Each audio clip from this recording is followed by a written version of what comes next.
Ada amalan sunnah Rasulullah SAW sebelum tidur yang penuh keberkahan, namun sering dilalaikan. Amalan apa saja itu?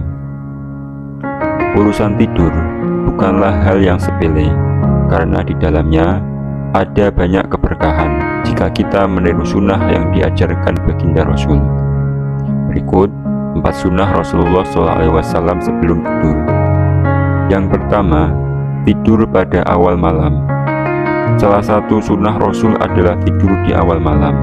Nabi Muhammad SAW biasa tidur setelah sholat Isya dan dianggap sebagai waktu yang tepat untuk mengistirahatkan badan agar bisa bangun tengah malam.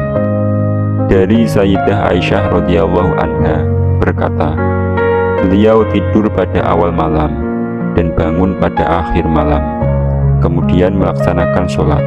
Hadis riwayat Al-Bukhari Muslim.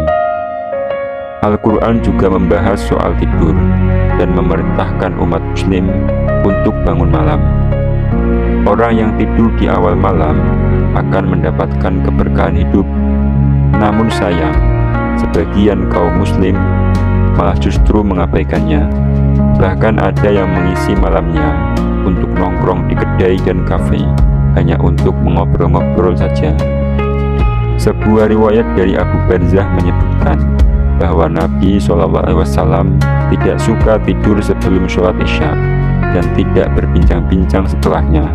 Hadis riwayat Al-Bukhari Muslim. Yang kedua, tidur beralaskan tikar. Abdullah bin Mas'ud berkata, Rasulullah SAW biasa tidur di atas tikar dengan pelepah kurma, dan ketika beliau bangun tampak bekas guratan tikar pada bahunya.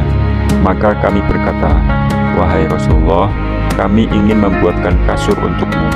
Kata beliau, apalah artinya dunia ini bagiku? Aku di dunia ini hanyalah laksana seorang pengembara yang berteduh di bawah pohon, beristirahat, dan kemudian meninggalkannya. Hadis riwayat At-Tirmidzi. Cara tidur sederhana ini merupakan wujud rasa qanaah dan syukur baginda Nabi. Beliau tidak ingin berlebih-lebihan, apalagi meniru cara tidur para Kisra dan raja-raja pembesar lainnya yang tidur di atas kasur empuk. Yang ketiga, berwudu dan berbaring menghadap sisi kanan. Salah satu sunnah yang dicontohkan Rasul sebelum tidur yaitu berwudu sebelum tidur, kemudian berbaring menghadap posisi kanan.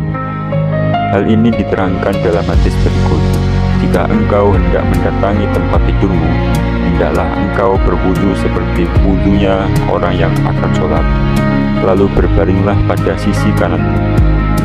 Hadis riwayat Al-Bukhari dan Muslim.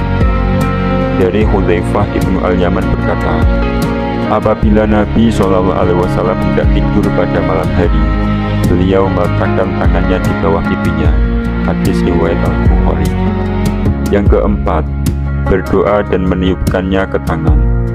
Sebelum tidur, Rasulullah biasa membaca doa dan meniupkannya ke kedua tangan, lalu mengusapkan ke seluruh badan.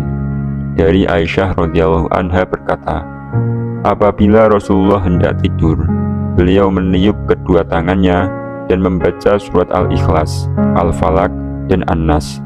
Lalu beliau mengusap badannya dengan kedua tangannya. Hadis riwayat Al-Bukhari. Dan ini adalah doa Nabi sebelum tidur.